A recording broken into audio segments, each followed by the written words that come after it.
His name is Vincent.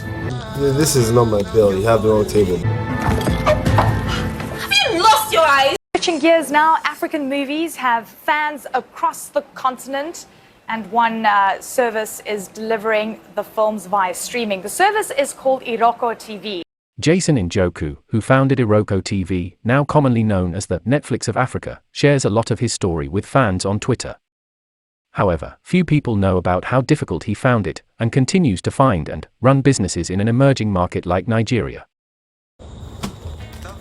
70K for 2 plates of rice and chicken. Are you serious? Guy. Yes, and the view. Njoku started Iroko TV in 2012 with an initial investment of $1,000 lent to him by a friend. He was able to grow the business by focusing on one thing, providing a better product than he could find elsewhere. The company now has more than 1 million users and is valued at over $100 million. Born on December 11, 1980 in Deptford, southeast London to Nigerian parents from Imo State, although he was raised by his mother. After his early education in the United Kingdom, he moved back to Nigeria at the age of 12, where he schooled for about 3 years.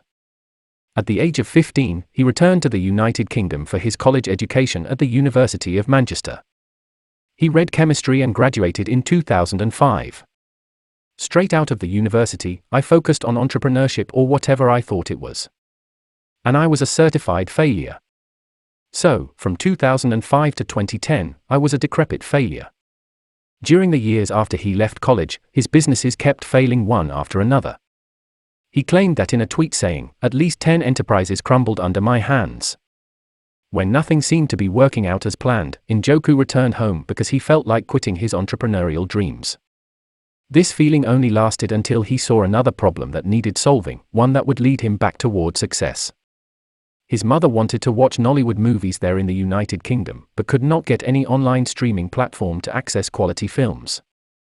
That's why, Njoku realized, no one had ever thought of producing a Hulu or Netflix for Africa. Everyone thought I was mad. I had failed enough, and if you fail that much, it gets to a point where it literally doesn't matter anymore, Njoku once said. Nollywood Love, which they created in 2010 as the official channel partner of YouTube Germany, became profitable within 2 months of launch. Through his home residence in Festac, Lagos, Njoku purchased online licenses of Nollywood movies, using the capital a friend had invested. Iroko Partners was born from this process. That's why Iroko TV was in the streaming market before anybody else was doing that in Africa. Super early. In fact, when we officially launched, Netflix hadn't had its own separate bundle. It was actually Hulu was the big streaming service in the US. Netflix was still selling DVDs. Something like that, yes. That's so incredible. We were super early. So, you're a pioneer in this space, and it's truly phenomenal to see your growth. I want to talk about how the pandemic impacted you, because people just started watching a lot more TV over that time. Because all we had was time. All we had was time, but your Nigerian market came under pressure, and that's kind of indicative of the economic scenarios playing out there, but your global streaming services skyrocketed. Absolutely. So I guess there's a question of the subsidies, right? So in the US, everyone got checks, Trump done his bit, everyone was at home enjoying it and loving life. In the US, North America, our biggest market, expanded massively. In Nigeria, first month, April, everyone was fantastic. It's a holiday, right? They didn't realize the economic, obviously, sort of devastation was going to happen thereafter. So at first it was fantastic. After that, people just had less money. Devaluation started, obviously the macro changed, tourism stopped. The challenges of people in the diaspora who used to send money back to Nigeria as a home to sort of help support them, that almost disappeared as well when everything shut down. So, it was very difficult for our local market. We still have subscribers there, but, we just really shifted and focused on our North American market, which is our largest. Because I heard you say your biggest market is North America. It's North America. Not Nigeria, not Africa. Nigeria. We said action.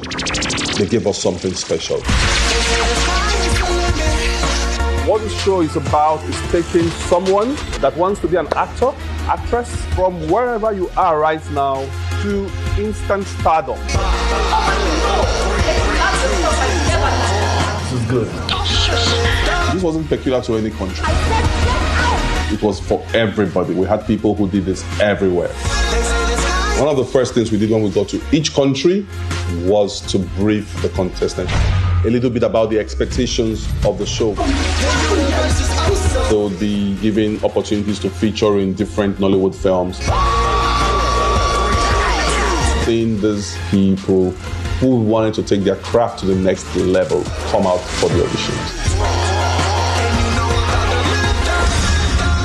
You're also an investor, aren't you now? Yes, so I've since 2012, 2013, very early into the angel investing game in Nigeria. And I do like 10 to 20 deals this year or so. So for me, it's not about taking my money and buying stuff.